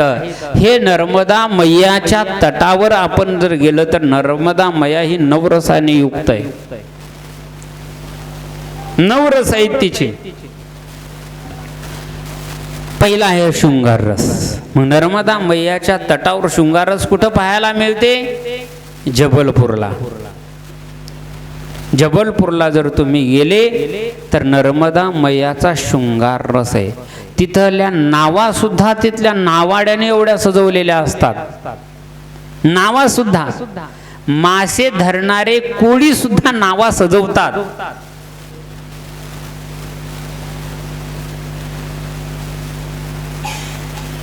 सर्व तिथं सर्व असणारे लोक येतात, सर्व क्षेत्रातले नट येतात. सामान्य शेतकरी सुद्धा तिथं नटतात, शृंगार रस धारण करतात. नर्मदा मैयाचे अत्यंत सुंदर आणि सौंदर्यवान तिथं अलंकार धारण केलेली हो शृंगार रस तिचा तिथं पाहायला मिळतो. शृंगार होय. तिथं प्रत्येक वस्तूला शृंगार करतात. आरती असे ओवळ त्या आरतीला शृंगार करतात. हो, तिथं घरं आहेत. जबलपूर मोठा जिल्हा आहे. हो, तिथं ग्वारी घाट आहे. त्या ग्वारी घाटावर पार्वती माताला अहंकार झाला. माझ्यासारखी सौंदर्यवान कोणी नाही, कोणीच नाही. भगवान ज्ञानोबाराय सुद्धा तिच्या सौंदर्याचं वर्णन करतात. देवी जैशी का स्वरूप तुझे, हा तैसी नित्य नूतन देखीजे गीतात. त्यात हरू म्हणे निजे देवी जैसे का स्वरूप तुझे. हरू म्हणजे भगवान शंकर म्हणतात, पार्वती तुझं रूप कसं आहे, प्रत्येक क्षणाला सौंदर्यवान सौंदर्यवान अधिक सौंदर्यवान दिसणारी तू आहेस, अधिक सौंदर्यवान दिसणारी आहे. म्हणून इतकी सौंदर्यवान तू आहे. हो, तसं गीतात होतं. प्रत्येक क्षणात पार्वतीचं रूप अधिक अधिक सुंदर दिसायचं, एवढी सौंदर्यवान होती. पण तिला अहंकार झाला, माझ्यासारखी सुंदर कोणी नाही. पण पार्वती माता एक बार भगवान शंकराला विचारून नर्मदा मैयाच्या तटावर आली आणि तिच्या सौंदर्य पाहून तिथं सामान्य लोकांच्या, गरीबाच्या, कोळ्यांच्या, अनेक लोकांच्या मुली सुद्धा एवढ्या सौंदर्यवान दिसायच्या की पार्वती मातेची, त्यांच्या पायाची बरोबरी पार्वती माता करत नाही. पार्वती मातेचा अहंकार गेला. पार्वती माते नर्मदा मैयाकडे जाऊन पाहिलं तर ती एवढी सौंदर्यवान दिसत होती, तिचा अहंकार गेला आणि तिथं जाऊन तिनं नर्मदा मातेची शरणागती पत्करली. मग भगवान शंकर प्रसन्न झाले. पार्वती, कळालं का जगात तुझ्यापेक्षा कोण सुंदरवान आहे. शृंगार रसाचा वर भगवान शंकर आणि नर्मदा मैयाला तिथं दिलेला आहे.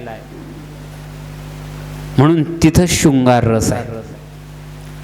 नर्मदा मैया हे ग्वारी घाटला आणि त्या घाटावर पार्वतीचा अहंकार गेला.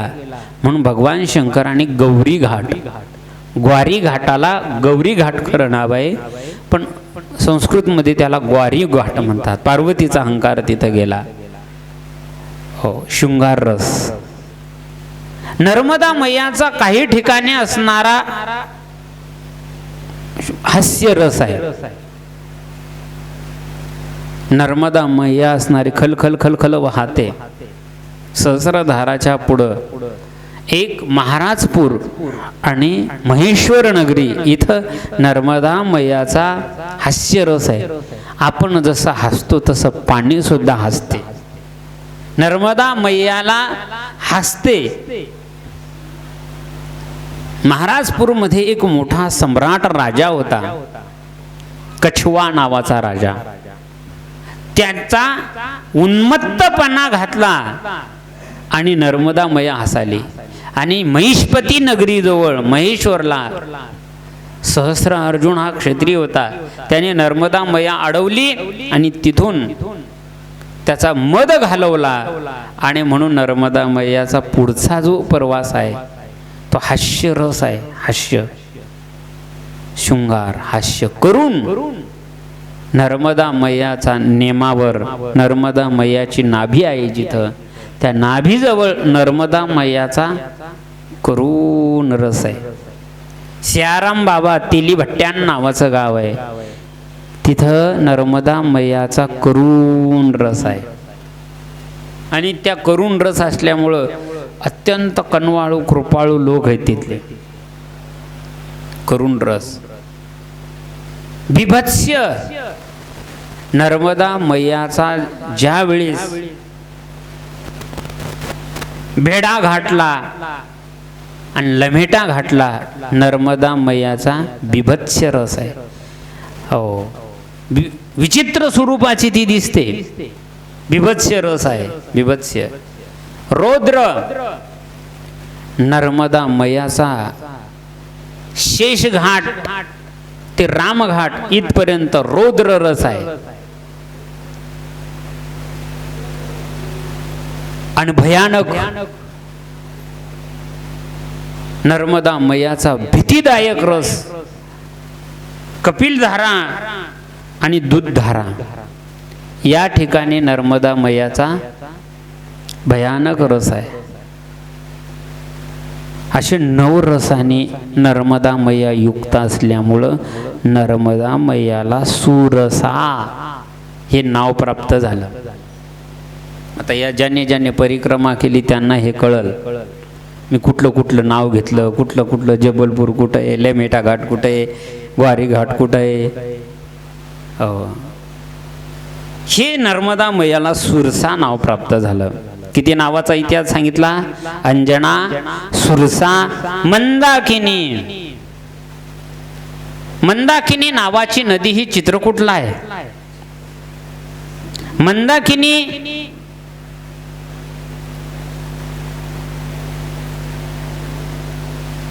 अशी ही नदी आहे जिची मंद गती आहे. नर्मदा मैयाच्या अत्यंत काही ठिकाणी मंद गती आहे. ती चालत असताना मंद स्वरूपात चालते, अत्यंत हळुवारपणानं चाललेली आहे. सप्तपुड्याचा डोंगर शुल्पानी मधून ही नर्मदा मात्या अत्यंत मंद गतीनं चालत आली. तिला नाव मंदाकिनी प्राप्त झालं.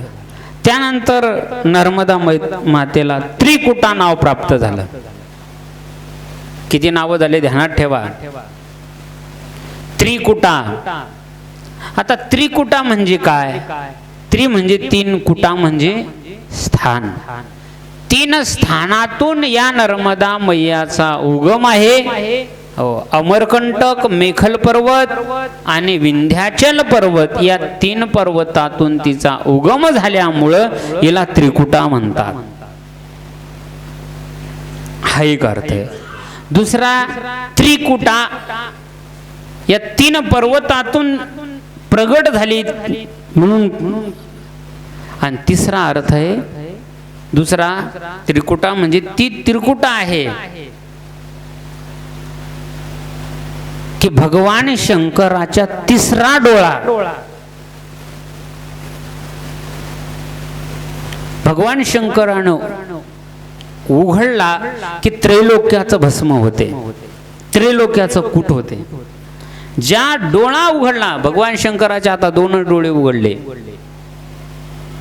3रा डोळा भगवान शंकराचा शिवपुराणामध्ये कथा आलेली आहे बरं का 3ऱ्या डोळ्याची. तो जर उघडला, चंद्र सूर्याचं पाणी होते, पृथ्वीचं पाणी होते. हो, स्वर्ग मृत्यू पाताळ या त्रैलोक्याचं पाणी होते. या 3 स्थानाचं पाणी ज्या स्थानातून होते त्या स्थानातून नर्मदा मैया प्रगट झाली. 3ऱ्या डोळ्यातून नर्मदा मैया प्रगट झाली म्हणून त्रिकुटा.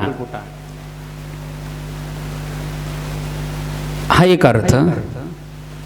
3रा त्रिकुटा शब्दाचा 3 अर्थ सांगितलेले मी. त्रिकुटा म्हणजे त्रि म्हणजे 3. नर्मदा मैया 3 ठिकाणी थांबलेली आहे, 3 ठिकाणी वास्तव्य केलं. अमरकंटकून निघाली, थेट ब्रह्मांड घाटला थांबली. ब्रह्मांड घाटला थांबून थेट नर्मदा मैया ओंकारेश्वरला थांबली. आणि ओंकारेश्वरून निघलेली नर्मदा मैया रेवा सागराला थांबले. मधात कुठेही थांबले. 3 ठिकाणं स्थापना केलेली, 3 ठिकाणी वास्तव्य करणारी ती नर्मदा माय म्हणून त्रिकुटा हे नाव तिला प्राप्त झालं. किती नावं झाले? अंजना, सुरसा, मंदाकिनी, त्रिकुटा आणि बालुवाहिनी. बालुका वाहिनी. हो, 2 नाव, बालुका वाहिनी किंवा बालुवाहिनी. बालू म्हणजे मुलगी, हो, बालू म्हणजे लहान, अत्यंत बाळ स्वरूप जिचं आहे. हो, आता ही नर्मदा बालुका वाहिनी रूपातच आहे. लहान लहान मुलीच्या रूपात ती आपल्याला दर्शन देते, प्रचिती देते. आणि लहान मुलाची अत्यंत प्रेमी आहे नर्मदा मैया. हो, तुम्ही लहान मुलगा नर्मदेच्या तटावर ठेवा, तुमच्या घरी तो आणून देते. लहान मुलावर खुशीत घेणारी आहे, तिला बालुका वाहिनी म्हणतात. मग आपल्याला जर तिच्याकडे जायचं असेल तर बाल होऊनच गेलं पाहिजे. देवाकडं जाण्यासाठी आमच्या संतांनी सुद्धा बाल होऊनच सांगितलेलं आहे. तुकाराम महाराज म्हणतात ना, लहानपणा देगा देवा मुंगी साखरेचा रवा. लहानपण म्हणजे अत्यंत बालूक स्वरूप, लहान रूपा. तुका म्हणे आम्ही बाळे, या देवाचे लढीवाळे. बाळ रूपात जर आपण तिथं देवाकडे जर गेलो तर देव आपला स्वीकार करतो. तुका म्हणे आम्ही मागावी लढीवाळी, पुरवावी आडी माय बापा. लढियाचे लढी सरळते, मनोरथाचे मनोरथ पुरते. पण बाळ झालो पाहिजेत. आपण प्रौढ होता कामा नाही. आळंदीमध्ये आपण आल्याच्या नंतर ज्ञानेश्वर महाराजाच्या दरबारामध्ये आपण बाळ होऊन राहिलं पाहिजे. मी पाटील आहे चालणार नाही, मी या पदाचा आहे चालणार नाही. ज्ञानोबारायच्या दारात बाळच झालं पाहिजे. तिला बाळ ज्ञानोबारायांना अत्यंत आवडत. ज्ञानेश्वरी हा ग्रंथ आहे, आपल्याला वाचायचा असेल तर ज्ञानेश्वरी आपण प्रौढ म्हणून वाचू नका, बाळ म्हणून वाचा. ज्ञानेश्वरी जो आपण बाळ म्हणून जर गेलं तर शृंगारिले बाळ कौतुके. आईचा स्वभाव असते की मुलाला काय करणं, शृंगारणं. हो, तसं ज्ञानोबाराय ज्ञानेश्वरी आपल्याला शृंगारते. भक्ती ज्ञान वैराग्य यानं शृंगारते. दैवी संपत्तीच्या गुणानं शृंगारते. पण आपण बाळ झालो पाहिजे. आम्ही प्रौढ होतो, प्रौढ म्हणजे विद्वान होतो. विद्वान होऊ नका. ज्ञानोबारायच्या ज्ञानेश्वरीच्या पुढं आपण बाळ झालो. आणि ऐका दुसरी गोष्ट, प्रौढ मुलगा जर आईजवळ आला तर आई आपल्या अंगावरचे वस्त्र सावरते. आणि बाळ जर आपल्या समोर असेल, बाळ रूपात जर असेल तर आई आपलं सर्व अंग उघड करते आणि त्याला स्तनपान देते. आणि प्रौढ आला नाही. हो, आपण बाळ व्हा. ज्ञानोबाराय ज्ञानरूपी स्तन आपल्याला दिल्याशिवाय राहणार नाही. आणि प्रौढ जर झाले तर मग काय नाही, मग शिळ्या भाकरीचा चुरमा घे आणि जा तिकडं. नाहीतर एखादं खेळणं देते, खेळत बस. खेळणं म्हणजे एखादा ट्रॅक्टर लहान, हो तशी एखादी 4 व्हीलर गाडी घेऊन देते, जा या गावातून त्या गावाला पळ कीर्तन करत. हो, नाहीतरी एखादी बाहुली देते, मग बाहुली घेऊनच फिरतो तो. हो, लग्न करून देते. पण बाळ जर झालं, नेणता जर झालं, नेणता असते तर आई त्याला कुशीतच घेऊनच सोबत. तसं ज्ञानोबाराय जवळ बाळ, तसं नर्मदा मैया जवळ गेल्याच्या नंतर बाल. हो, हम बालक है मैया दूध पिलावत है. हो, त्या नर्मदा मातेची प्रार्थना करतानाच म्हटलेलं आहे, मारेवा कि हम बालक है मैया दूध पिलावत है. रेवा तट पर धूम धड़ाका, राम भजन यही तड़ाका. हो, म्हणून ती रेवा नर्मदा मैयाचं नाव आहे बालू वाहनी, बालुका वाहनी. ती म्हणते माझ्याकडे येताना बाळ होऊन या. म्हणून तिच्याकडे परिक्रमा करताना आजही परिक्रमावासी तिचे लेकरं म्हणून जातात. बालू वाहनी. आणि त्या बाळाची एवढी काळजी घेते ती, एवढी. आई जशी आपली काळजी घेते खाण्याची पिण्याची, तशी नर्मदा मैया. भुकी को भोजन प्यासी को पाणी, बहन नर्मदा माई रे. नर्मदा बहीण होते, कधी आई होते, पण तिच्या जो लहान झाला पाहिजे ती सांगते माझं नाव बालुका वाहनी आहे. बालाला वाहणारी आहे, बाळाची काळजी करणारी आहे मी, म्हणून तिला बालुका वाहनी म्हणतात. हा एक अर्थ आहे. आणि तिसरा अर्थ आहे बालुका वाहने म्हणजे बाळ लहान रूपात अमरकंटकून हो तिथून जन्माला येऊन ती नर्मदा मैया बालुका वाहनी रूपात असणारी ती वाहते, लहान रूपात ती वाहते. म्हणून अमरकंटकावर जाताना थोडी भीतीदायक रस्ता आहे. तिला खंडित होईल परिक्रमा, अत्यंत लहान आहे, कळत नाही ती केवढी आहे. म्हणून बालुका वाहनी असे तिचे नाव आहेत. अशा नर्मदा मैयाच्या 5 नावाच्या आपण कथा पाहिल्या. पुढे नर्मदा मैयाच्या 10 नावं आहेत आणि शेवटचं नाव आहे नर्मदा. ज्या नावानं जी प्रसिद्ध आहे या प्रत्येक नावाच्या कथा येतात. एक नर्मदा मैयाच्या नावाच्या कथेमध्ये अध्यात्म आहे. आणि ह्या कथा झाल्याच्या नंतर पुन्हा या नर्मदा पुराणामध्ये काही महत्त्वांच्या ऋषीमुनी जपी तप्यांच्या कथा आहेत. त्याचं आपल्याला चिंतन करायचं. युधिष्ठिराने मार्कंडेय ऋषींना या नर्मदे कथेविषयी अनेक कथा विचारलेल्या आहेत. त्याचं आपल्याला या ठिकाणी चिंतन करायचं. उद्यापासून बरोबर 3 ते 5 या वेळामध्ये नर्मदा महापुराण कथा होईल. सर्व मंडळींनी टायमात हजर राहा. या ठिकाणी आता झालेली नर्मदा मैयाची कथा या ठिकाणी समाप्त आहे. 2 मिनिटं संतांचं भजन करून नर्मदा मैयाची आरती घेऊ.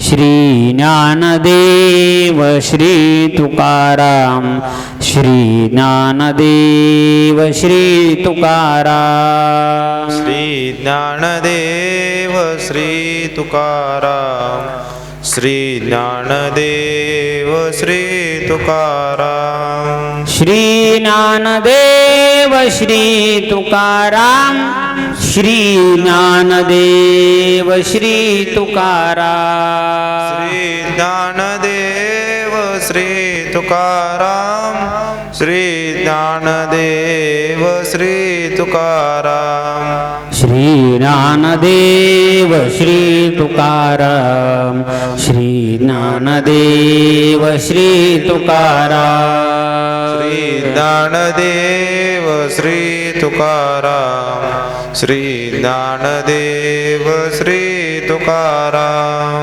श्री ज्ञानदेव श्री तुकाराम, श्री ज्ञानदेव श्री तुकाराम. म्हणा सर्वजण. श्री ज्ञानदेव श्री तुकाराम, श्री ज्ञानदेव श्री तुकाराम, श्री ज्ञानदेव श्री तुकाराम, श्री ज्ञानदेव श्री तुकाराम, श्री ज्ञानदेव श्री तुकाराम, श्री ज्ञानदेव श्री तुकाराम, श्री ज्ञानदेव श्री तुकाराम, श्री ज्ञानदेव श्री तुकाराम, श्री ज्ञानदेव श्री तुकाराम, श्री ज्ञानदेव श्री तुकाराम, श्री ज्ञानदेव श्री तुकाराम,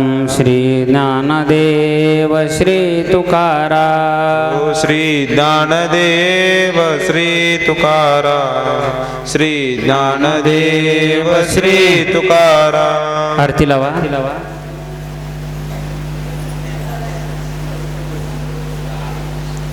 2 मिनिटं नर्मदा मैयाचं या ठिकाणी भजन होईल. सर्वजणांनी नर्मदा मैयाचं 2 मिनिटं भजन म्हणायचं.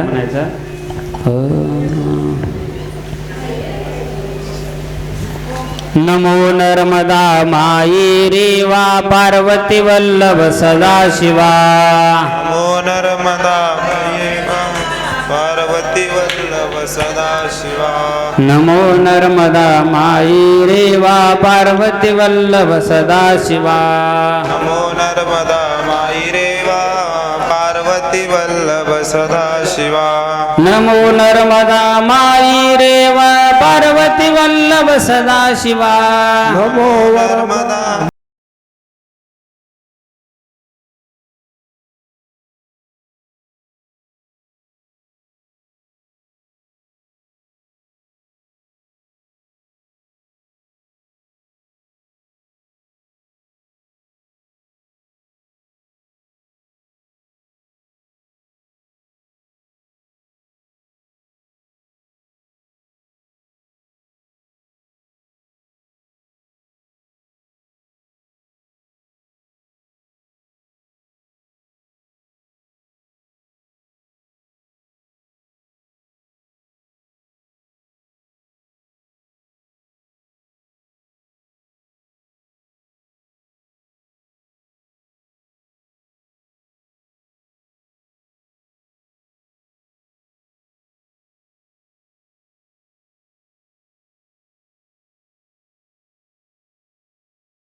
मृदंग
शिव शंकर रुद्री पालन्ते ओम जय जगदानंदे खालील लोडांगण वंदिन चरण डोळ्यान पायन रूप तुझे प्रेमालिंग अनंत पूजन भावे वायन मने नामा डोल माता पिता त्वमेव बंधु सखा त्वमेव विद्या द्रविणं त्वमेव सर्वं मम देव आयेन वाचा मनसेन्द्रिय वा बुद्ध्यात्मा वा प्रकृति स्वभाव करोमि यद्यत् सकल परस्मै नारायणाय समर्पयामि अच्युतं केशवं नाम नारायणं कृष्ण दामोदरं केशवम् अच्युतम् जानकी नायकं रामचंद्र भजे श्रीधम माधवम गोपिका वल्लभम जानकी नायकं रामचंद्र भजे राम हरे राम राम राम हरे हरे हरे कृष्ण कृष्ण कृष्ण हरे हरे हरे राम राम राम हरे हरे हरे कृष्ण कृष्ण कृष्ण हरे हरे नर्मदा मैया की जय जय।